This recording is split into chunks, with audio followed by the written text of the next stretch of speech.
మా ప్రియ పరలోక దయగల దేవ స్తోత్రాలు, వందనాలు. ఈ సమయంలో మా ప్రియులు ఏర్పాటు చేయబడ్డ ఈ పరిచర్య కొరకు ప్రార్థిస్తున్నాం. ప్రభువా, ఈ రాత్రికాల సమయంలో చక్కగా వాతావరణాన్ని మీరు మాకు అనుగ్రహించి తిరిగి మా ప్రభా శబ్దాంతరం, కరెంటు సమస్తం మీ స్వాధీనపరచుకొని ముందు జరగనున్న ఈ కోడికి నిమిత్తమై పాటల పరిచర్యలోను వాక్య పరిచర్యలు కూడా చక్కగా మీ ఆత్మ నడిపించిన ఆయన, చక్కగా ఈ పరిచర్య జరిగించుటకు ఆయన మా ముందు మీరు నడిపించుటకు సహాయం చేయమని ప్రార్థిస్తున్నాం నాయన. స్తోత్రాలు, వందనాలు అయ్యా. ఇంకా రావాల్సిన వారి కొరకై ప్రార్థిస్తున్నాం. చేరి వచ్చిన వారిని బట్టి కూడా మిమ్మల్ని స్తుతిస్తున్నాం. తిరిగి మా ప్రభువా, మరి రాత్రి కాలశంలో జరగని ఈ పరిచర్యను మీ చేతులకు అప్పగించుకుంటూ మా ప్రభు అయిన యేసుక్రీస్తు వారి యొక్క పరిశుద్ధమైన నామంలో ప్రార్థించి బతిమలాడుకొనుచున్నాం తండ్రి, ఆమేన్. స్తోత్రార్హుడవు నీవే ప్రభు, సమస్తముని కర్పించెదము. స్తోత్రార్హుడవు నీవే ప్రభు, సమస్తముని కర్పించెదము. చెదను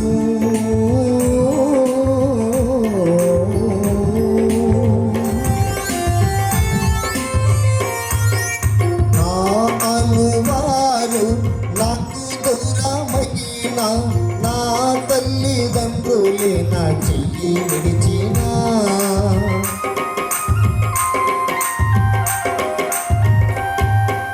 నా అనువారు నాకు దూరమైన నా తల్లిదండ్రులే నా చెయ్యి విడిచిన, ఏ క్షణమైన నన్ను మరువకుండా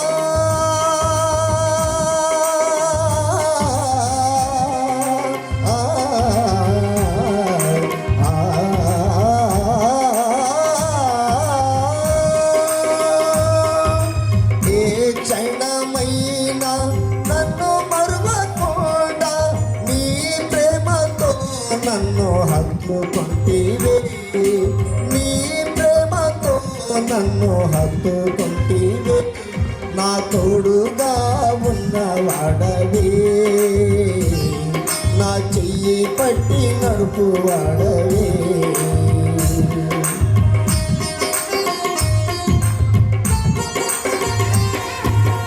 హృదయము పగిలే వేదనలోన కన్నీరు పొందే పరిస్థితులలో,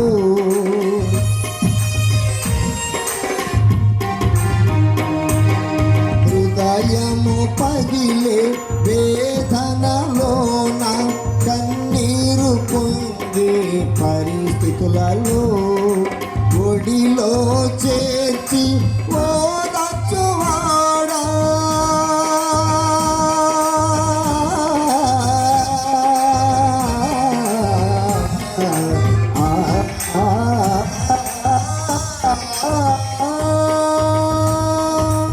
ఒడిలో చేర్చి ఓదార్చువాడా, కన్నీరు తుడిచిన నా పరమ తండ్రివే, కన్నీరు తుడిచిన నా పరమ తండ్రివే. నా తోడుగా ఉన్నవాడవే, నా చెయ్యి పట్టి నడుపువాడవే. నా పక్షమున నిలుచువాడవే, నా పక్షమున నిలుచువాడవే. నా ధైర్యము నీవేసయ్యా, నా ధైర్యము నీవేసయ్యా. యేసయ్యా, యేసయ్యా, యేసయ్యా, యేసయ్యా. కృతజ్ఞత స్తుతులు నీకేనయ్యా, కృతజ్ఞత స్తుతులు నీకేనయ్యా. నా తోడుగా ఉన్నవాడవే, నా చెయ్యి పట్టి నడుపువాడవే.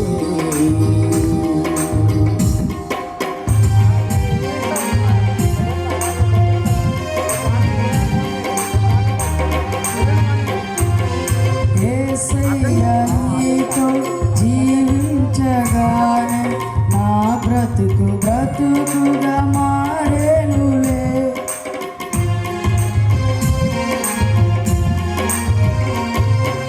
యేసయ్య నీతో జీవించగానే నా బ్రతుకుగా మారేనులే. నాట్యమాడేను నా అంతరంగము, ఇది రక్షణానంద భాగ్యమే. నాట్యమాడేను నా అంతరంగము, ఇది రక్షణానంద భాగ్యమే. సుగుణాల సంపన్నుడా, సృష్టి స్థితి లయకారక శ్రీ యెహోవా దేవా, కన్య మరియ గర్భాన వెలసిన శ్రీ యేసునాథా, పితసుతులకు అనుబంధమా పవిత్రాత్మ,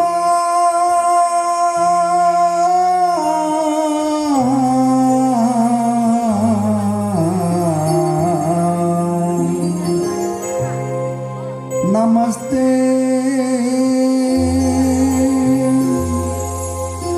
నమస్తే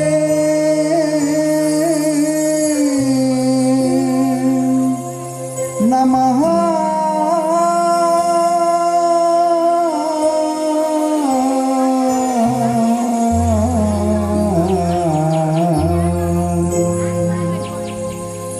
స్నేహితుడా,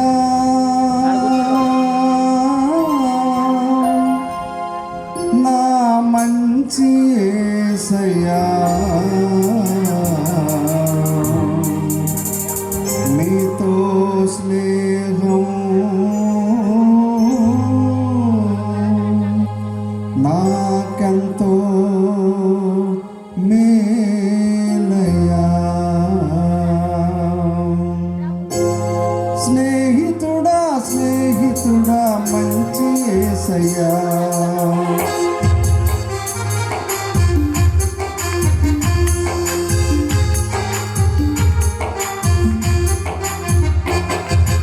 నీతో స్నేహం నాకెంతో మేలయ్యా.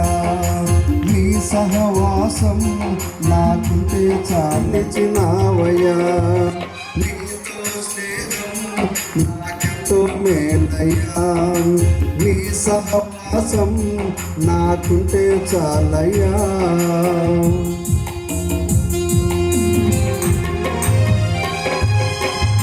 ఇద్దరు ముగ్గురు ఓ చోట కూడగా వారితో ఉంటానన్నావయ్యా.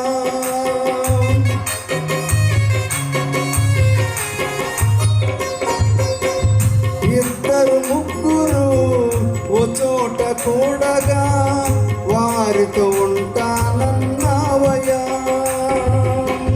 నిరాక వెలుగులో నన్ను నడిపినా, నా పాప దోషమంత కడిగినా. నిరాక వెలుగులో నన్ను నడిపినా, నా పాప దోషమంత కడిగినా. నమ్మదగిన నా మంచి యేసయ్యా, నమ్మదగిన నా మంచి యేసయ్యా, ఎన్నతగని నన్ను పిలిచినావయ్యా. ఎన్నతగని నన్ను పిలిచినావయ్యా. నీతో స్నేహం నాకెంతో మేలయ్యా. నీ సహవాసం నాకుంటే చాలయ్యా. నీతో స్నేహం నాకెంతో మేలయ్యా. నీ సహవాసం నాకుంటే చాలయ్యా. నీ దయలో నీ కృపలో కాచితివి గత కాలము. నీ దయలో దాచుమయ జీవితాంతము.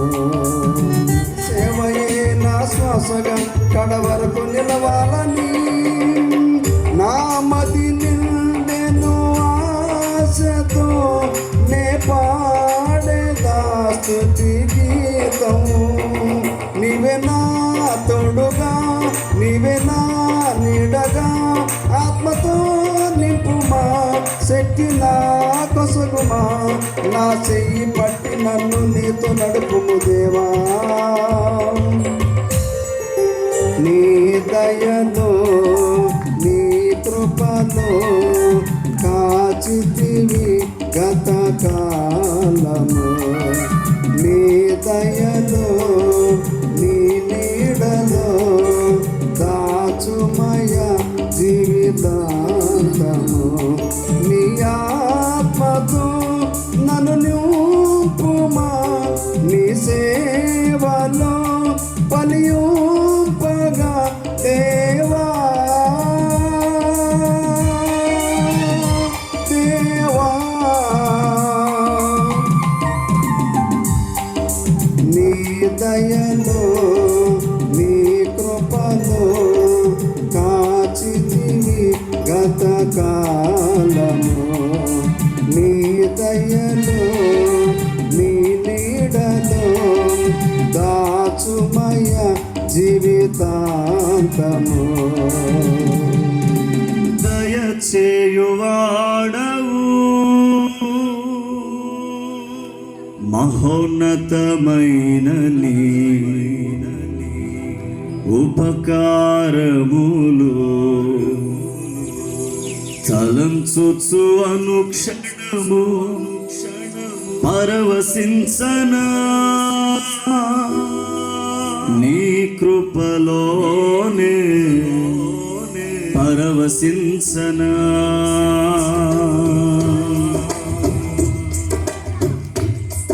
కృపాక్షేమము నీ శాశ్వత జీవము, నా జీవిత కాలమంతయు నీవు దయచేయువాడవు. మహోన్నతమైన నీ ఉపకారములు తలంచుచు అనుక్షణము పరవశించనా, నీ కృపలోనే పరవశించనా, నీ కృపలోనే పరవశించనా. నా ప్రతి ప్రార్థనకు నీవిచ్చిన ఈవులే లెక్కకు మించిన దీవెనలైనాయి. నా ప్రతి ప్రార్థనకు నీవిచ్చిన ఈవులే లెక్కకు మించిన దీవెనలైనాయి. అడుగులు తడబడక నడిపిన నీ దివ్యవాక్యమే కడలిని మించిన విశ్వాసమునిచ్చి విజయము చేకూర్చెను. అడుగులు తడబడక నడిపిన నీ దివ్యవాక్యమే కడలిని మించిన విశ్వాసమునిచ్చి విజయము చేకూర్చెను. నీ వాక్యమే మకరందమై బలపరచెను నన్ను. నా యేసయ్యా స్తుతి పాత్రుడా, ఆరాధన నీకే. నీ వాక్యమే మకరందమై ఆరాధన నీకే. కృపాక్షేమము నీ శాశ్వత జీవము, నా జీవిత కాలమంతయు నీవు దయచేయువాడవు. మహోన్నతమైన నీ ఉపకారములు తలంచుచు అనుక్షణము పరవశించనా, నీ కృపలోనే పరవశించనా.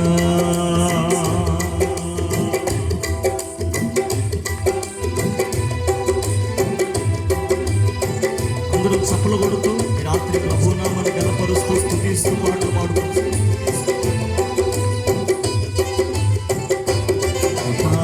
క్షేమము నీ శాశ్వత జీవము, నా జీవిత కాలమంతయు నీవు దయచేయువాడవు.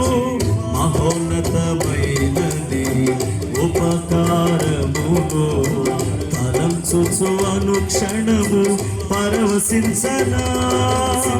నీ కృపలోనే పరవశించనా, నీ కృపలోనే పరవశించనా, నీ కృపలోనే పరవశించనా, నీ కృపలోనే పరవశించనా.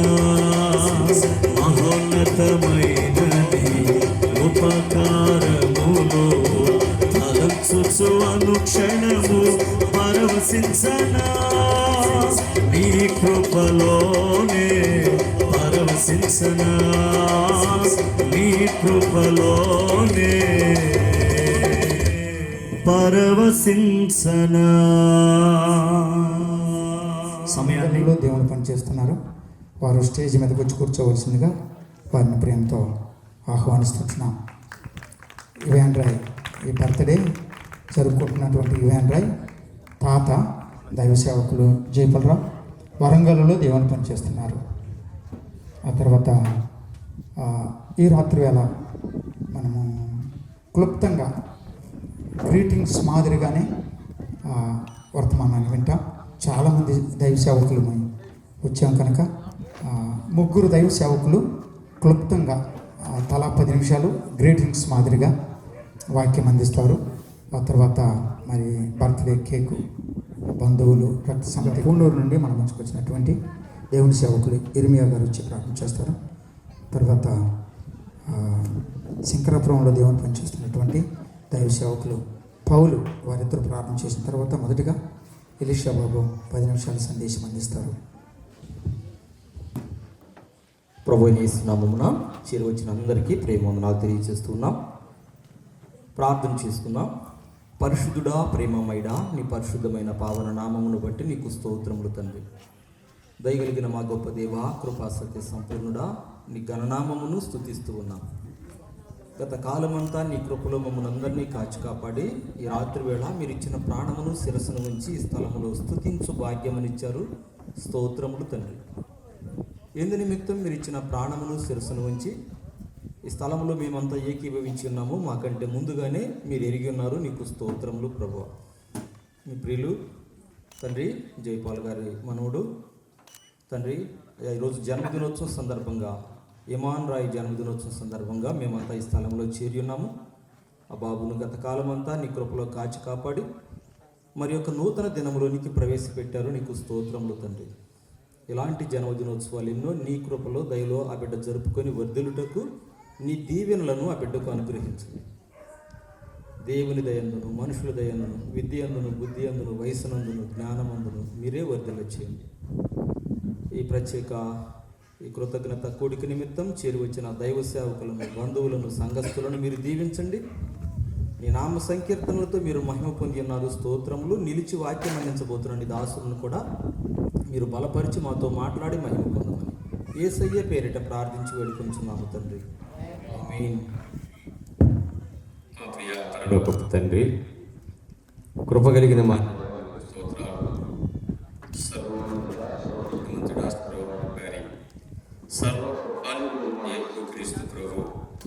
నాయనా నీకు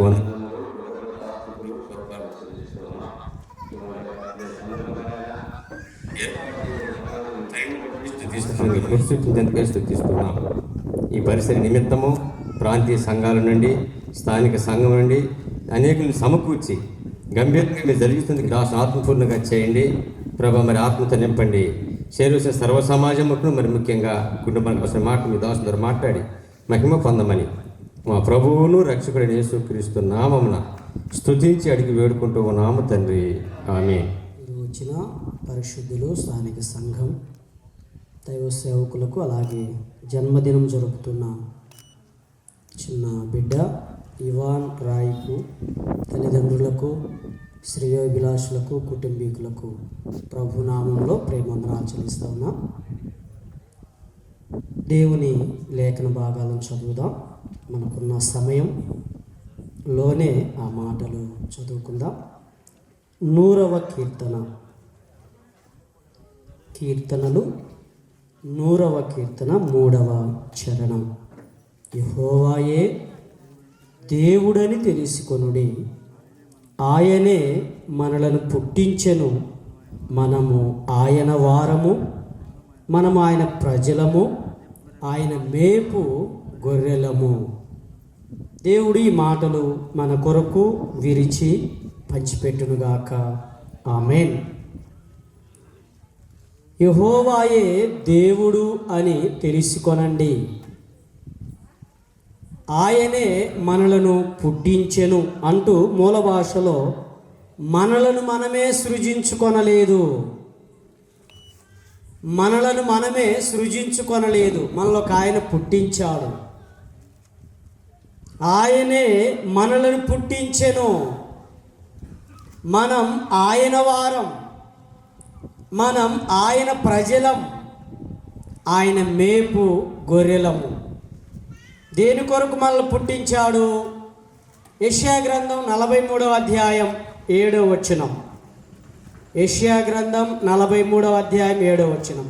నా మహిమ నిమిత్తం నేను సృజించిన వారిని, నా నామం పెట్టబడిన వారందరినీ తెప్పించు. నా మహిమ నిమిత్తం. ఎందుకు పుట్టించాడు దేవుడు మానవులను అంటే ఆయన మహిమపరచాలని, ఆయన ఘనపరచాలి అని. ఆయన సృష్టికర్త, రక్షణకర్త, ఆయన దేవుడు అని తెలుసుకోవాలి. యెహోవాయే దేవుడు అని తెలుసుకోవాలి. ఆయనే మనల్ని పుట్టించాడు, ఆయన మహిమ నిమిత్తం మనల్ని సృజించాడు, ఆయన మహిమపరచాలి. కీర్తనలు 149వ కీర్తన 2వ చరణం. 149వ కీర్తన 2వ చరణం. పుట్టించిన వానిని బట్టి ఇశ్రాయేలీలు సంతోషిస్తారు, సియోను జనులు ఆ రాజును బట్టి ఆనందిస్తారు. పుట్టించిన వానిని బట్టి. ఆయనే మనల్ని పుట్టించాడు, మనం ఆయన వారం, ఆయన ప్రజలం, ఆయన మేపు గొర్రెలం. ఆయన మహిమ నిమిత్తం మనం సృజించాడు, ఆయన మహిమపరచాలి. ఎఫెసీయులకు రాస్తూ 1వ అధ్యాయంలో తన కృపా మహిమకు కీర్తి కలుగునట్లుగా క్రీస్తులో మనల్ని ఏర్పరుచుకున్నాడు. తల్లి గర్భమున పడినది మొదలుకొని ఆయన నిన్ను నన్ను సృజించాడు. 139వ కీర్తన 13వ చరణం అంటాడు. 139వ కీర్తన 13వ చరణం. నా అంతరింద్రియములను నీవే కలుగజేసితివి, నా అంతరింద్రియములు నీవే కలుగజేశావు. నేను పిండమునై ఉండగా యెహోవా నీ కన్నులు నన్ను చూచెను, నీవు నన్ను కలుగజేసిన విధమును బట్టి చూడగా నాకు భయమును ఆశ్చర్యమును కలుగుచున్నవి. అందును బట్టి నేను నీకు కృతజ్ఞతాస్తుతులు. మళ్ళీ పుట్టించిన విధానం, పురుషులుగా, స్త్రీలుగా, శిశువులుగా మళ్ళీ పుట్టించిన విధానం, నీవు నన్ను కలుగజేసిన విధానం చూడగా నాకు భయం, ఆశ్చర్యం. అందును బట్టి నేను నీకు కృతజ్ఞతాస్తుతులు చెల్లిస్తున్నాను. ఇదే ప్రభుని స్తుతించడం. దేవా నీవు నన్ను పుట్టించావు, దేవా నీవు నన్ను కలుగజేశావు, ఈ భూమి మీద నన్ను నిర్మించావు. మొదటి మనుష్యుడు ఆదాం. దేవుడైన యెహోవా నేలమంటితో నరుని నిర్మించి వాని నాసికారంధ్రములలో జీవవాయువును వదగా నరుడు జీవాత్మ అయ్యా. ఆదికాండం 2:7. దేవుడైన యెహోవా నేలమంటితో నరుని నిర్మించి వాని నాసికారంధ్రములలో జీవవాయువును ఊదగా నరుడు జీవాత్మ అయ్యాడు. దేవుడైన యెహోవా ఆదామునకు గాఢ నిద్ర కలుగ చేసి వాని ప్రక్కటెముకను తీసి స్త్రీనిగా నిర్మించెను. మొదటి మనుష్యుడు మన్ను, రెండవ మనుష్యుడు ప్రక్కటెముక స్త్రీగా తయారు చేయబడింది. ఇప్పుడు వీరిద్దరి దాంపత్యం ద్వారా ఆదికాండం 4వ అధ్యాయం 1వ వచనం అంటాడు, హవ్వ యెహోవా దయ వలన నేను ఒక మనుష్యుని సంపాదించుకున్నాను. ఇప్పుడు ప్రమోద్, నిరీక్షణ వారు జతగా చేయబడి, కుటుంబముగా చేయబడి, ఎక్కడెక్కడో ఉన్నవారు కుటుంబ జీవితానికి వచ్చి వారి దేవుడు ప్రేమించి వారి దాంపత్య జీవితాన్ని ఫలభరితంగా చేసి కుమారుని అనుగ్రహిస్తే ఆ కుమారునికి ఈరోజు జన్మదినం, సంవత్సర దినాలు కాపాడాడు. అందుకే నీవు నన్ను కలుగజేసిన విధము చూడగా భయం, ఆశ్చర్యం, అందును బట్టి నేను నీకు కృతజ్ఞతాస్తుతులు చెల్లించుచున్నాను. ఇవాన్ రాయ్కి ఈ సంగతులేం అర్థంగా, ఫస్ట్ సంవత్సరమే గనుక ఎత్తుకుంటే ఏడుస్తాడు, అట్లాంటి ఇట్లాంటి తప్ప జనాన్ని చూస్తే కొంచెం ఇబ్బంది పడతాడు. కానీ వింటున్న మనమందరం దేవుడు మనల్ని పుట్టించాడు, ఆయనే మనల్ని పుట్టించాడు, ఆయన మహిమ కొరకు పుట్టించాడు, ఆయన కృపా మహిమకు కీర్తి కలగాలని పుట్టించాడు. ఆదాము మన్ను, హవ్వ ప్రక్కటెముక, వారిద్దరి దాంపత్య జీవితాన్ని దేవుడు ప్రేమించి కయ్యను అనుగ్రహించిన ప్రేమ అంటుంది, యెహోవా దయ వలన నేను ఒక మనుష్యుని సంపాదించుకున్నా. ప్రమోద నిరీక్షణ అదే ఆ సంతోషం. వారి దాంపత్య జీవితంలో కుమారునిచ్చాడు, బర్త్డే ఇంతవరకు రెక్కల కింద దాచాడు. ఆదికాండం 48:15 మనం చదువుతాం, నేను పుట్టినది మొదలుకొని నేటి వరకు ఎవడు నన్ను పోషించెనో ఆ దేవుడు, ఎవడు నన్ను నడిపించెనో ఆ దేవుడు, సమస్త కీడులలో నుండి నన్ను తప్పించిన దేవుడు, సకల ఉపద్రవాల్లో నుంచి తప్పించిన దేవుడు. ప్రేమ కలిగిన ప్రభువా మీకు స్తోత్రములు. ఈ సమయంలో ఇవాన్ రాయ్ బర్త్డే కుడికలో మీ దాసులను మీ పక్షముగా నిలుపుకొని మీరు పుట్టించారు. పుట్టిన మేము ఏం చేయాలో మీ మహిమకు కీర్తి కలుగులాగా జీవించాలని లేఖనాల ద్వారా నాయన మేము వినడం జరిగింది తండ్రి. విన్న మాటలు అనేకుల హృదయాలలో కార్యాభివృద్ధి కలిగించండి, నీరు కట్టి ఫలింపులోనికి తీసుకురండి. మరొక దాసుడు మీ పక్షముగా నిలువబోచుంటుండగా నిలబడబోయే మీ దాసుని మీ ఆత్మతో నింపండి. అవసరమైన సంగతులను, అక్కరగలిగిన మాటలను మీ దాసుని నోట మీరే అనుగ్రహించి సహాయించమని, విని వారికి వినుబుద్ధిని పుట్టించి విని విశ్వసించి ఆత్మీయ మేలు పొందే కృపనిమ్మని యేసుక్రీస్తు వారి శ్రేష్టమైన నామములోనే ప్రార్థించి అడిగి వేడుకొనుచున్నాను తండ్రి, ఆమేన్. దేవునికి స్తోత్రములు. చేరువచ్చిన దైవ సేవకులకు, సువార్త గాయకులకు, సహోదరులకు, బంధుమిత్రాదులకు, స్థానిక సంఘ ప్రియులందరికీ కూడా ప్రభువైన క్రీస్తు నామములో వందనాలు. అందరికీ వందనాలు. మంచిది ప్రియులారా, దేవుని వాక్యాన్ని మనం నిర్గమాకాండము 2వ అధ్యాయము 1వ వచనం కానీ చదువుకున్నాం. లేవి వంశస్థుడు వెళ్ళి లేవి కుమార్తెను వివాహము చేసుకుని ఆ స్త్రీ గర్భవతి కుమారుని కని వాడు సుందరుడైనట చూచి దాచను. 3 నెలలు వాడిని దాచను. తర్వాత ఆమె వాడిని దాచలేక వాని కొరకు ఒక జంప పెట్టి తీసుకొని దానికి జిగటమ్మను పూసి అందులో ఆ పిల్లవాడిని పెట్టి జమ్ములో ఉంచగా దేవుడి వాక్య భాగమును దీవించి ఆశీర్వాదం పంచిపెట్టిన గాక. ఆమేన్. ప్రియారు, అక్కడ లేవి వంశస్థుడు వెళ్ళి లేవి కుమార్తెని వివాహం చేసుకుని అన్నమాట. ఆ స్త్రీ గర్భవతి కుమారుని కని వాడు దివ్య సుందరుడు చూసి 3 నెలలు వాడిని దాసను. ఆ బిడ్డను దాసవలసిన పరిస్థితి వచ్చింది. ఐగుప్తులో మరి ఆ దినాల ఘోరమైన శ్రమలు అన్నమాట. ఐగుప్తు రాజు హెబ్రీలు వారు విస్తరిస్తూ ఉన్నారు, వారి సంపద వర్ధిల్లుతూ ఉంది. కనుక వారు మన మీద మరలా దండెత్తారేమో అనుకొని అక్కడున్న మంత్రసానులకి ఒక ఆజ్ఞ జారీ చేశాడు.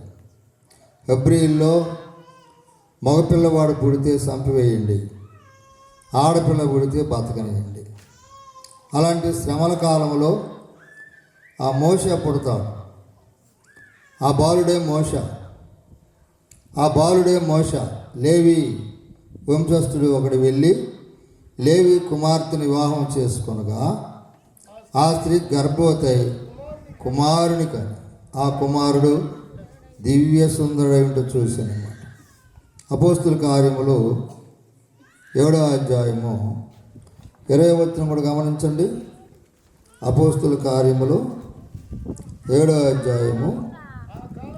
ఆ కాలమందు మోసే పుట్టెను, అతడు దివ్య సుందరుడై తన తండ్రి ఇంట 3 నెలలు పెంచబడిన తరువాత అతడు బయట పారవేయినప్పుడు ఫరో కుమార్తె అతను తీసుకొని కుమారునిగా పెంచుకొనెను.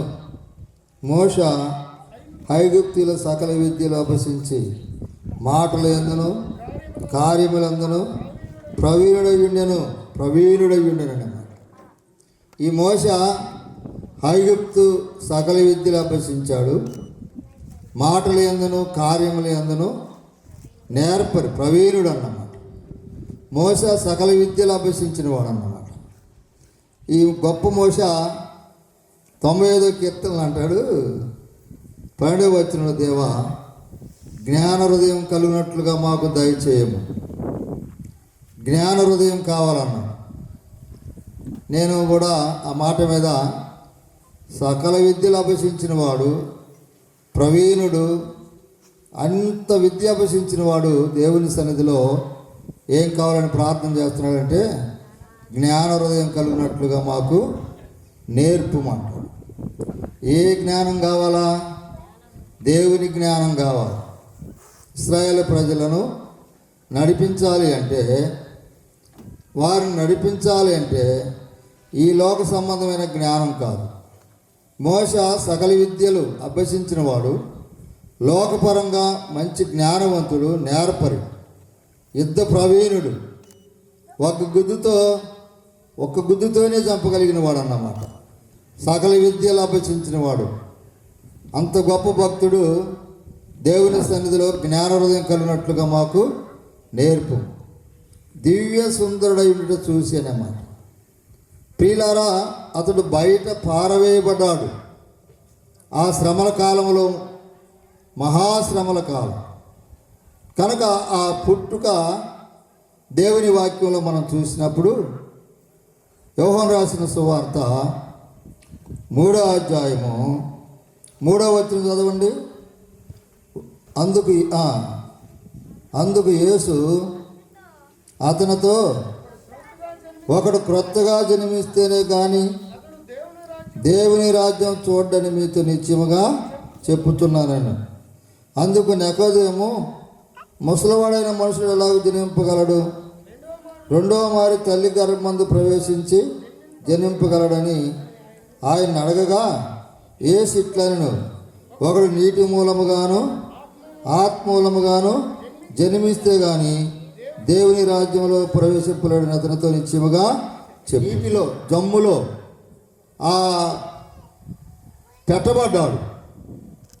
పెట్టబడ్డాడు. అందుకే మోషే అంటే నీటిలో నుండి తీయబడిన వాడు గనక మోషే అని పేరు పెట్టాడు. ప్రభువు యేసుక్రీస్తు వారు ఒకడు క్రొత్తగా జన్మిస్తే కానీ దేవుని రాజ్యంలో ప్రవేశింపలేడని మీతో నిశ్చయముగా చెప్పుతున్నాను. నికోదేము ధర్మశాస్త్ర బోధకుడు, పరిసయ్యుడు. ఆయన క్రొత్త జనం అంటే అర్థం కాదు. తల్లి గర్భంలో మరలా 2వ మారు జన్మించవలెనా అని అడుగుతున్నాడు. అందుకు ప్రభు అన్నాడు, ఒక నీటి మూలముగాను ఆత్మూలంగాను జన్మిస్తే కానీ దేవుని రాజ్యంలో ప్రవేశింపలేడు నీతో నిత్యముగా చెప్పుతున్నాను. ఇది క్రొత్త జన్మ అంటారు. దీన్ని ఆత్మ సంబంధమైన జన్మ. ప్రభువులో జన్మించడం ఇది క్రొత్త జన్మ. దేవుని రాజ్యానికి చేరుతుంది. అక్కడే చెప్పాడు, శరీర మూలముగా జన్మించినది శరీర సంబంధమైన జన్మ, ఆత్మ మూలముగా జన్మించినది ఆత్మ ఉన్నది మీరు కొత్తగా జన్మింపాలని నేను మీతో చెప్పినది ఆశ్చర్యపడవద్దు అన్నాడు. క్రొత్తగా జన్మింపాలని మీతో చెప్పినందుకు మీరు ఆశ్చర్యపడవద్దు. శరీర జన్మ ఉంది, ఆత్మ సంబంధమైన జన్మ ఉంది. దేవుని వాక్యంలో గలతీ రాసిన పత్రిక 4వ అధ్యాయము 18వ వచనం చదవండి. అక్కడ శరీర సంబంధి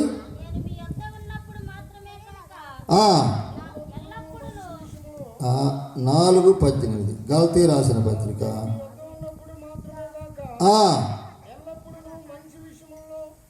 4:20 నుంచి చదువు, క్షమించు, 18 చెప్పా, 28.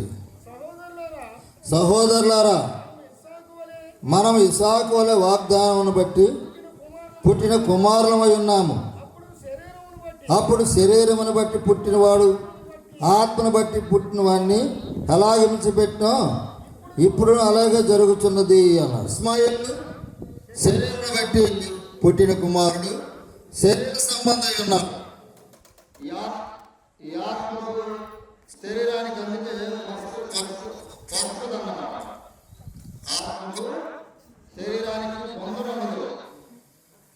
శరీరానికి ఆత్మకు ఒకదానికి ఒక వ్యతిరేకంగా పోరాడుతూ ఉంటాయి. ఇప్పుడు కూడా పోరాటమే, ఇస్రాయేలుకు పోరాటమే, శరీర సంబంధులు ఆత్మ సంబంధులకి పోరాటమే. కనుక ఈ వాగ్దానం పుట్టిన జన్మ అదే క్రొత్త జన్మ. ప్రభు యేసు క్రీస్తులో జన్మించడం ఈ జన్మను గురించి చెప్పాడు పౌలు. చెప్పాడు 11వ పత్రిక 4వ అధ్యాయము 15వ వచనం చెప్పాడు. 4వ అధ్యాయము గలతీ రాసిన కొరింథీయులకు మొదటి పత్రిక 4:15వ వచనం. క్రీస్తు యేసు సువార్త ద్వారా మిమ్మల్ని నేను కంటిని అన్నాడు. క్రీస్తుకి జన్మించడం దేవుని వాక్య మూలంగా ఆత్మ మూలంగా జన్మించిన జన్మ పరలోకానికి జరుగుతున్నాను. దాన్ని క్రొత్త జన్మ అన్నారు. సువార్త ద్వారా శివుడు గురించిన సువార్త ప్రకటించినప్పుడు శివుడు గురించిన వార్త నశిస్తున్న వారికి ఎట్లా ఉందంట? వీరిచరంగా ఉంది. రక్షించబడుతున్న వారికి అయితే దేవుని శక్తి ఉన్నది. సువార్త ద్వారా నేను మిమ్మల్ని కంటిని అంటే సువార్త చెప్పాను, మీరు ప్రభువుని విశ్వసించి ప్రభు బిడ్డలుగా మార్చబడ్డారు. అదే క్రొత్త జన్మ. వాగ్దానం పుట్టిన కుమారుడు ఇస్సాకు, వాగ్దానం పుట్టిన ఆత్మ సంబంధి దేవుని వాక్యంలో మనం సమయం గుర్తున్న వారి యొక్క ఎఫెసీయులకు రాసిన పత్రిక 1వ అధ్యాయము 11వ వచనం చదవండి. 1వ అధ్యాయము 11వ వచనం. వాగ్దానం అంటే వాగ్దానమును పుట్టిన కుమారుడు ఇస్సాకు ఆత్మ సంబంధి అనే మాట. ప్రమోదు నిరీక్షణకి వాగ్దానం పట్టిన కుమారుడు. ఏం రాయ ఆయన? ఈయన రాయా? ఇవాన్ రాయ్. మంచి పేరు పెట్టారు. ఈ పల్లెటూరులో మాటలు పలకలేరు పాపం. అవి సిటీల్లో జ్ఞానం కలిగి ఇల్లు కట్టుకొని చెప్తున్నారు. వాళ్ళు వచ్చారని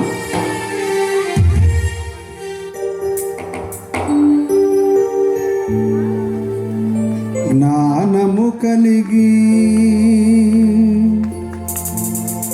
ఇల్లు కట్టుకో,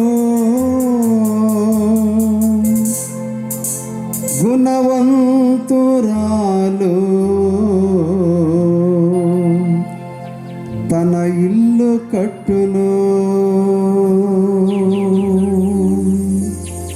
జ్ఞానము కలిగి ఇల్లు కట్టుకో, గుణవంతురాలు తన ఇల్లు కట్టును. యెహోవా నీ ఇల్లు కట్టనిసు, కట్టువారున్న వ్యర్థమే. యేసయ్య నీలో గిలి కాయనిదే, కావలందరున్నా శూన్యమే. యేసయ్య నీలో గిలి కాయనిదే,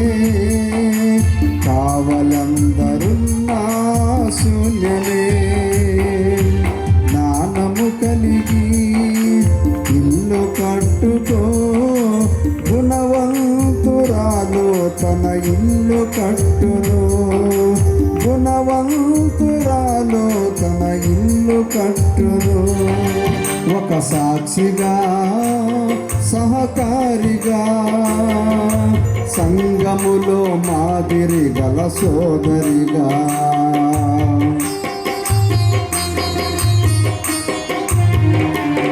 ఒక సాక్షిగా సహకారిగా సంగములో మాదిరి గల సోదరిగా ప్రార్థనలో అన్నగా పరిచర్యలో కివేగా ప్రార్థనలో అన్నగా పరిచర్యలో కివేగా కట్టుకో ఇల్లు కట్టుకో కట్టుకో ఇల్లు కట్టుకో జ్ఞానము కలిగి ఇల్లు కట్టుకో గుణవంతురాలు తన ఇల్లు కట్టును గుణవంతురాలు తన ఇల్లు కట్టును. వందనాలు స్తుతులు స్తోత్రాలు చెల్లిస్తున్నాం. ప్రియులు ప్రమోదును నిరీక్షణను మీరు ప్రేమించి వారికి ఇచ్చినటువంటి కుమారుడు ఇవన్ రాయని బట్టి ప్రభా నీకు వందనాలు స్తుతులు స్తోత్రాలు చెల్లిస్తున్నాం. ఈ యొక్క నాయన కృతజ్ఞత స్తుతి కూడికలో మరి ఒకరిద్దరు దాసులను మీ పక్షంగా నిలబెట్టుకొని మీరు అందించినటువంటి శ్రేష్టమైన మాటలను బట్టి ప్రభా నీకు వందనాలు స్తుతులు స్తోత్రాలు చెల్లిస్తున్నాం. దయగల మా తండ్రి తిరిగి నాయన మరొక దాసుడు మీ పక్షంగా నిలవనై ఉండగా మీ ఆత్మచేత బలపరిచి ఏ మాటలు అవసరమై ఉన్నాయో ఆ మాటలు దయచేయమని ప్రార్థిస్తున్నాం. ఇవన్ రాయని ప్రభా మరి తన జీవితకాలం అంతయో వయస్సునందును జ్ఞానమందును దేవుని దయందును మనుషుల దయందును వర్ధిల్లినట్లు దీవించండి.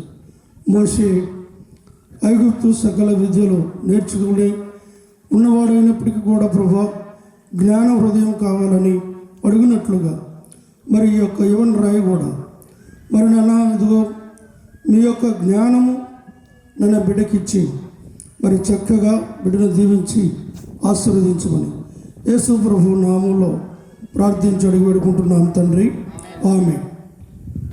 దేవునికి స్తోత్రాలు.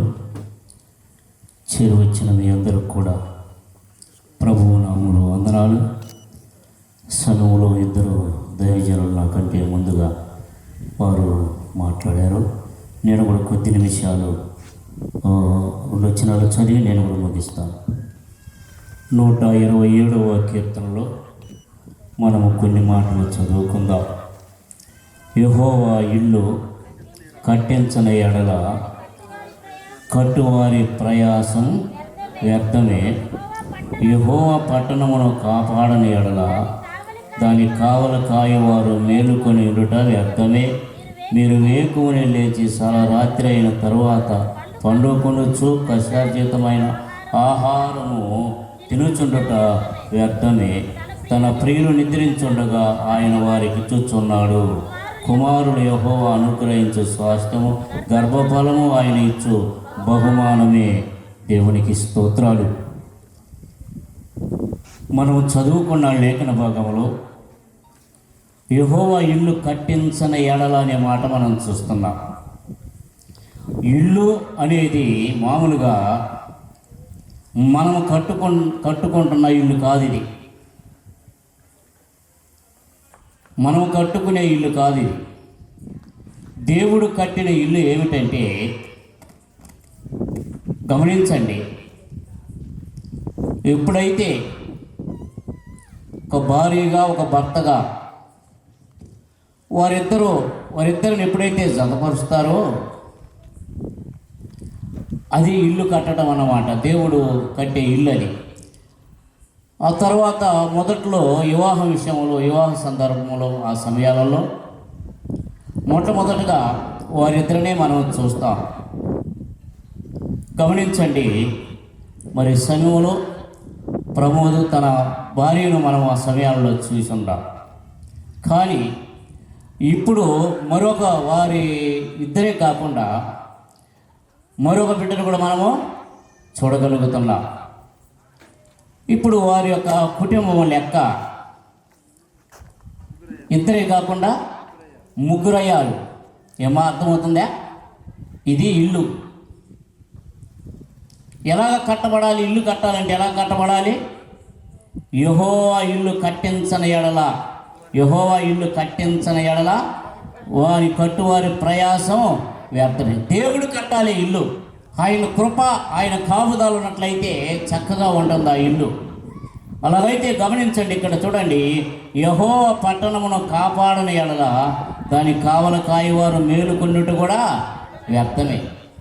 ఎంత మేలుకుంటే మాత్రం ఏమున్నదండి?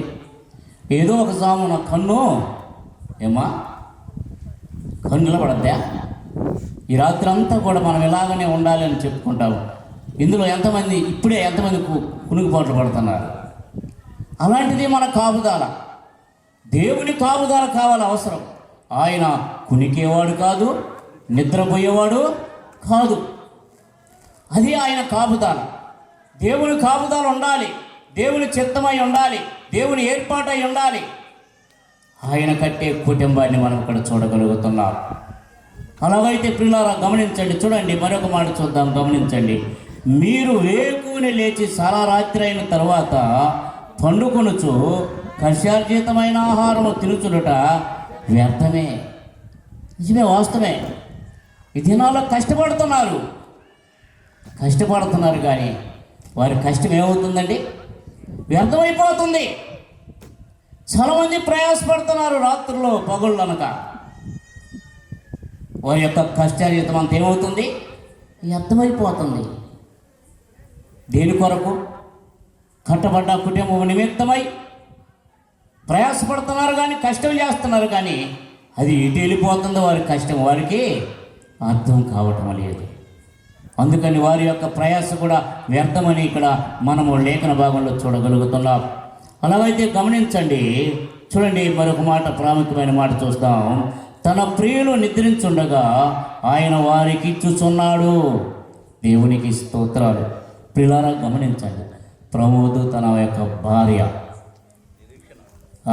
ఆమె నిరీక్షణ వీరిద్దరూ కూడా తెలియదు. అందుకని అమ్మాయి తెట్టలేదు కానీ అబ్బాయి పుట్టాడు. స్వాస్థ్యం అందును బట్టి వారి కుటుంబంతో పాటు మా ప్రాంతీయ సంఘాల వారిగా దైవజనులు పెద్దలు వారి కుటుంబంతో పాటు మీతో పాటు కూడా మేమందరం సంతోషించగలట్టుకు ఇలాంటి ఏర్పాట్లు చేశారు. దేవుడు వారి కుటుంబాన్ని దీవించునుగాక. ఆమేన్. ముగ్గురు దైవదాసుల ద్వారా చక్కని లేఖన భాగాలు మనం విన్నాం. ప్రార్థన చేసుకుందాం. మమ్మల్ని మిక్కిలిగా ప్రేమించిన మా ప్రియ పరలోకపు తండ్రి, పరిశుద్ధుడకు దేవ, ప్రేమగల ప్రభా, అయా మీకు స్తోత్రులు, వందనాలైనా. మీ యొక్క మహాదయ కృప మీ బిడ్డలంగా మా పట్ల మీరు కృప చూపించి, ఇదిగోనైనా ఈ యొక్క బర్త్డే కూడిక విషయంలో అనేక దినాలు ప్రార్థించి నిరీక్షించినటువంటి రీతిలో ఈ చక్కని సమయాన్ని మీరు మాకు అనుగ్రహించారు నైనా. అందుని బట్టి మీకు స్తోత్రాలు, వందనాలు చెల్లిస్తూ ఉన్నాం. మా ప్రియులు నైనా ప్రమోదను బట్టి, నిరీక్షణను బట్టి మీ సన్నిధిలో ప్రార్థిస్తున్నాం. వారి యొక్క దాంపత్య జీవితంలో అయినా మీరు ప్రేమించి ఇవాన్ రాయిని మీరు కానుకగా మరి స్వాస్థ్యంగా మీరు అనుగ్రహించారు. అందుని బట్టి మీకు స్తోత్రాలు, వందనాలు చెల్లిస్తూ ఉన్నాం. మొదటిగా నాయన మీ దాసులను నిలబెట్టుకొని యెహోవాయే దేవుడని తెలుసుకునండి, ఆయనే మనలను పుట్టించనని లేఖనాలు మేము విన్నాం. రెండవ దాసుని ద్వారా మరి నాయన ఆత్మ సంబంధమైన కుమారులు, శరీర సంబంధమైన కుమారులని మేము ఎన్నో సంగతులు విన్నాం. ఆఖరుగా నాయన ఈ దాసులను నిలబెట్టుకొని మరి యెహోవా ఇల్లు కట్టించిన ఎడల దాని కట్టువాని ప్రయాసవ్యర్థమని మేము విన్నాం.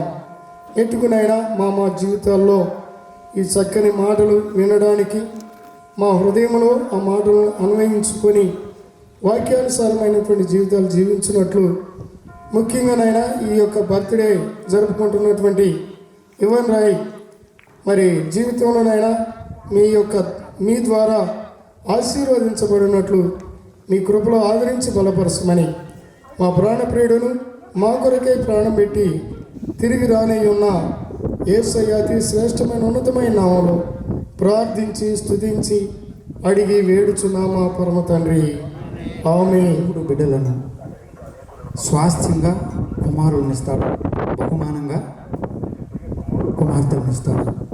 ఎట్టయితేలే అబ్బాయిలను ఇచ్చినా అమ్మాయిలను ఇచ్చినా దేవుడు ఇవ్వాల్సిందే. ఏదో పిల్లలు లేరని ఆలస్యమైంది, ఇప్పటికే 7 సంవత్సరాలు ఇంత పిల్లైనాయి, ఏదో గుణదలు వెళ్ళొద్దామనో పెద్ద పెద్ద డాక్టర్ల దగ్గర మెడిసిన్ వాడదామనో ఇహ సంబంధమైన ప్రయత్నాలు మనం చేస్తుంటాం. బైబిల్ గ్రంథంలో చాలామంది భక్తులు బిడ్డలు లేనప్పుడు భగవంతుని పాదాలు పుట్టుకొని మొరపెట్టి దేవుని సన్నిధిలో సాగిలపడి అర్థించి బిడ్డలను పొందిన వారిని చూశాం. ఓకే, మనం చూడండి, ఈ ప్రపంచంలో మనం ఏదైనా ఒక బిల్డింగ్ కట్టుకొని ఇది మాది అని చెప్పొచ్చు. ఈ సెల్ ఫోన్ కొనుక్కున్నా నేను, ఇది నాది, ఈ బైబుల్ నాది, ఈ సిస్టమ్ ఇదంతా దైవ సేవకుడు జాన్ పాల్ ఇది మాది అని అంటాడు. అంతేనా? ఈ ప్రపంచంలో ఏదైనా మనం భవనాలు కట్టి భూములు కొని బంగారం కొని ఇది మాది అనొచ్చు. పిల్లలు లేకపోతే హాస్పిటల్లో కొనక్కొచ్చుకొని వీడు మావోడు, ఈ అమ్మాయి మా అమ్మాయి అన్నా లోకం ఊరు కాదు. వాడు సాగుడు కొడుకే కానీ సొంత కొడుకు. ఒకవేళ పిల్లలు లేరు అనుకున్నాడు, పొలం అన్నది తమ్ముడు కొనవచ్చు, తమ్ముడు అన్నది కొనవచ్చు. కొన్న తర్వాత డబ్బు కట్టి రిజిస్టర్ చేయించుకుంటే అన్నది తమ్ముడిది అయిపోద్ది, లేదా తమ్ముడిది అన్నది అయిపోద్ది. కానీ పిల్లలు లేరని అన్న కొడుకుని తెచ్చి సాకున్నా, తమ్ముడు అక్క కొడుకుని తెచ్చి సాకున్నా వాడు సాగుడు కొడుకే. కానీ ఎందుకని లోకంలో ఏదైనా డబ్బు పెట్టుకుంటే మనది అవుతుంది, బిడ్డలను తెచ్చుకుంటే మన వాళ్ళు ఎందుకు కావట్లేదు? అది ఆ ఒక్క లైసెన్స్ దేవుడు తన దగ్గర పెట్టుకున్నాడు. ఆ లైసెన్సే కనుక మానవులకి ఇచ్చుండే పని అయితే కులం కలిగిన వాళ్ళకి, బలం కలిగిన వాళ్ళకి, డబ్బున్న వాళ్ళకి, అధికారం హోదా ఉన్న వాళ్ళకే దేవుడు బిడ్డలను ఇచ్చి మిగతా వాళ్ళని ఏడిపించేవాడేమో. ఆ లైసెన్స్ తన దగ్గర పెట్టుకున్నాడు. కులాన్ని చూడు దేవుడు, ధనాన్ని చూడు. అంటే కేక్ ఇప్పుడే ఆ తార్ రోడ్డు దాటి వస్తుంది అన్నందుకులే నేను కొంచెం వాళ్ళని 10 నిమిషాలని గొంతు మీద కత్తి పెట్టాను. నేను 2 మాటలు వెళ్తున్నా అంతే, ఇంకేం లేదు. మేము అక్కడక్కడ సేవ చేస్తున్నాం. ఎస్టీల మధ్య గంగారంలో సేవ చేస్తున్నాం. జాన్పాలు కూడా చూసే ఉంటాడు గంగవరం సంఘంలో. ఆదివారం ఆరాధనకి వెళ్తే పెద్దోళ్ళు 30 మంది ఉంటారు, పిల్లలు 60 మంది ఉంటారు. అక్కడ ఆరాధన వాక్యం విన్నయ్యారు, స్తుతులు విన్నయ్యారు, అసలు ఏది విన్నయ్యారు, గోలకు ఉంటుంది. మరి గోపాల్ ఆ పిల్లల్ని అటు ఇటు తిరుగుతుంటే నీ పిల్లలు కాకపోయారులే, అరవబాకండ్రా అని అనొచ్చు కదా, ఏంది గోపాల్ అంటే ఎంతమంది నన్ను పుట్టుకునేదన్నా. ఎంతమందిని అంటే అసలు నీకు ఎంతమంది పిల్లలు? అదిగే దాని దగ్గర 4 ఉన్నారు, నా దగ్గర 4 ఉన్నారు. ఎంతమంది అంట గోపాల్కి? 8 మంది. మొత్తం ఎంతమంది గోపాల్? 8 మందే కదన్నా. అది ఇంకా చాలన్నట్టుగా ఏమంటున్నాడు, 8 మందే కదని. అంటే నీ బాధ ఎందుకు గోపాల్ అంటే వాడు కోటిగాడికి 9 మంది కాదన్నా. వాళ్ళు కూటికి లేని పేదలు. ఆ గోపాలు 8 మంది పిల్లలు. పైన సొక్కా ఉంటే కింద నిక్కర ఉండదు పిల్లోడికి. ఒక పిల్లోడికి నిక్కర వేస్తే సొక్కా లేదు. ఆడపిల్లకి గౌను బాగానే వేసాడు, జుట్టుకి కొబ్బరి సాంబార్ లేదు. ఏంది గోపాల, ఏంది ఇంతమందిని ఎందుకు అన్నాం? ఆపరేషన్ చేయించుకోవచ్చు కదా అన్న దానికి భయం అన్నాం. అందుకని మేము చేయించుకోలేదన్న. దేవుడు కూటికి లేని పేదలకి, గుడ్లు గుట్టించలేని వాళ్ళకి, కడుపు నిండా బిడ్డలకి తిండి పెట్టలేని తల్లిదండ్రులకి వద్దు అన్న బిడ్డలను ఇచ్చాడు. మా ఊరు సర్పంచ్ 3 సార్లు ఎన్నికయ్యాడు. సోదరుడు నా క్లాస్మేటే, బెస్ట్ ఫ్రెండ్ అంటాడు, వరే మీ దేవుడినన్నా వేడుకోండిరా నాకు ఒక్క నలుసాన్ని ఇవ్వమని. కోట్లాస్తుందిరా, తినడానికి ఎవరు లేరురా. అర్ధరాత్రి వేళ భార్యాభర్తలకు మాకు మెలకు వస్తే మొద్దుల్లాగా తెల్లారు అట్లానే కొరుదీయాలు కూర్చున్నట్టు కూర్చుంటాం రా. మనకి ఈ రాత ఏందా అని అనుకుంటున్నాం. ఆయనకి 70 ఎకరాల పొలం ఉంది, ఎవరు లేరు? కోట్లకు పడిగెత్తిన వాళ్ళకి పిల్లలు లేరు. కూటికి లేని పేదలకు వద్దు అని కొన్ని పిల్లలు ఇస్తున్నారు. ఆ లైసెన్స్ దేవుడి దగ్గర ఉంది కాబట్టి. ఓకే, నేను వాళ్ళ సంగతి చెప్పడానికి కదా మాట. దేవుడు మనకందరికీ బిడ్డలను ఇచ్చాడు. బిడ్డల్ని ఇవ్వటం ఒక ఎత్తు అయితే, ఆ బిడ్డల్ని పెంచుకోవటం, బిడ్డల జీవితంలో దేవుడు మనకిచ్చినటువంటి ఆ సార్థకతను చూపెట్టాలి. అలా ప్రియులు ప్రమోదు అలాగనే ఆ నిరీక్షణను దేవుడు ప్రేమించి ప్రథమ సంతానమే కుమారుని స్వాస్థ్యంగా అనుగ్రహించాడు. శుభాభివందనాలు తెలియజేస్తూ ఉన్నాను. ప్రియులు ప్రమోద్ తన ప్రియ భార్య నిరీక్షణను దేవుడు ప్రేమించి వారికి మొదటగా కుమారుని స్వాస్థ్యంగా ఇచ్చాడు. ఇవాన్ రాయ్. చాలా మంది ఇవాన్ అంటే ఏమనుకుంటే విమానం కాదు, ఎవాంజలిస్ట్ అనే దాంట్లో నుంచి ఆ ఇవాన్ తీసాడు. ఇవాన్ అంటే సువార్త కాబట్టి అది ఇంగ్లీష్ వర్డ్. ఎవాంజలిస్ట్ ఆ దాంట్లో నుంచి షార్ట్గా ఇవాన్ రాయ్ అని నామకరణం చేయటం జరిగింది. దేవుని నామానికి మహిమ జరుగునుగాక. అలాగా జైపాల్ దంపతులను ప్రేమించి వారికి ఇచ్చిన కుమారుడు ప్రమోద్ బీటెక్ చదివి సాఫ్ట్వేర్ ఇంజనీర్గా హైదరాబాద్లో జాబ్ చేస్తున్నాడు. తమ్ముడు రాములు అరితిగా సుజాత దేవుడు ప్రేమించి ఇచ్చిన ఒకే ఒక కుమార్తె నిరీక్షణ కూడా బీటెక్ కంప్లీట్ చేసింది. ఇదిగా వారిద్దరూ చదువులు డిగ్రీలు. ఎందుకు నిరీక్షణ మేము డిగ్రీ దాకా చదివించామంటే మా ఇంట్లో అందరూ graduates. I am graduate candidate, my sons are graduates, my brother ins are graduates. అలా మా కుటుంబాలందరూ కూడా మంచి మంచి చదువులు చదవటానికి ప్రభు కృప చూపాడు. మాకు ఆస్తి పాస్తులు లేవు. ఈయనలాగా రావులాగా 5 ఎకరాలు 6 ఎకరాల ఆస్తులు లేవు, ఆస్తులు లేవు, కానీ చదువులు ఉన్నాయి. ప్రభు కృప ద్వారా అందరూ ప్రభువుని నమ్ముకొని ప్రభువును ఆరాధించేవారు మా కుటుంబాలు అందరూ. అలాగే వారి చదువులను బట్టి దేవుడు ఆ రీతిగా జాబ్స్ కూడా ఇచ్చారు. మా కుటుంబాల్లోనే ఒక 4 ఎంప్లాయీస్ ఉన్నారు, government employees, bank managers and మరి సచివాలయస్ ఎంప్లాయీస్. ఇట్లా ప్రభు కృప మాకు మేము ఆలోచించేదంటే ఉద్యోగాల ఆస్తులు కాదు, కానీ ప్రభువు నమ్మారు మా కుమారులు. అలా ప్రభు నమ్మిన వారే మా ఇంటికి వచ్చే ఆడపిల్లలు కోడలు కూడా ప్రభువు నమ్మి ఆరాధించేవారు. అలాగే మా అమ్మాయి నిరీక్షణ కూడా ప్రభువు నమ్ముకొని బాప్తిస్తం తీసుకొని ఆరాధించే బిడ్డ. అలాగే మేము చూసింది ఆత్మీయత, దైవ సేవకులు కుమారుడు కనుక జైపాలు, నేను ఈ వేదిక మీద యేసుదాస్ గారు ముగ్గురివి బాల్యం నుంచి మిత్రులం. మేము దాదాపుగా చాలా చిన్న వయసు నుంచి స్నేహితులం. ఆయన నేనైతే మా స్నేహం 4 సంవత్సరాల నుంచి స్నేహం. ఇట్లా ప్రభు స్నేహితులుగా ఉన్నాం. స్పిరిచువల్ ఫెలోషిప్లో కూడా ప్రభు సహాయం చేసి రక్షణ నడిపించాడు. ఫ్రెండ్షిప్ ఉంది, ఫ్రెండ్షిప్ యొక్క ఫెలోషిప్ ఉంది. ఇదిగా ఈ రోజున ఇది శుభదినం. జైపాల్ దంపతులు వారి కుటుంబం వరంగల్లో దేవుని సేవలో ఉన్నారు. ప్రమోద నిరీక్షణ వారు ఉద్యోగ నిమిత్తం హైదరాబాద్లో ఉంటున్నారు. ఇక్కడ సుజాత రావులు ఇక్కడ ఉంటున్నారు. వాళ్ళ సొంత ఊరు తాళ్ళు. ఇక్కడ జరపాలని మేము అందరూ దగ్గరగా ఉంటే అందరు రావడానికి అవకాశం ఉంటుందన్న ఉద్దేశంతో ఇక్కడ జరపడానికి డిస్కస్ చేసి దాన్ని నిర్ణయించి జరగడం జరిగింది. వచ్చిన మీ అందరిని బట్టి ప్రభువును స్తుతిస్తున్నాం. మా ప్రాంతీయ సేవకులు, స్థానిక సంఘ సహోదరి సహోదరులు, జాన్ పాల్కి కూడా మరి హార్ట్లీ కంగ్రాచులేషన్స్, హృదయపూర్వకమైన అభినందనలు తెలియజేస్తూ ఉన్నాను. మీ మైక్ సిస్టమ్ మొత్తం మాకు అప్పగించి పరిచయం సహకరించినందుకు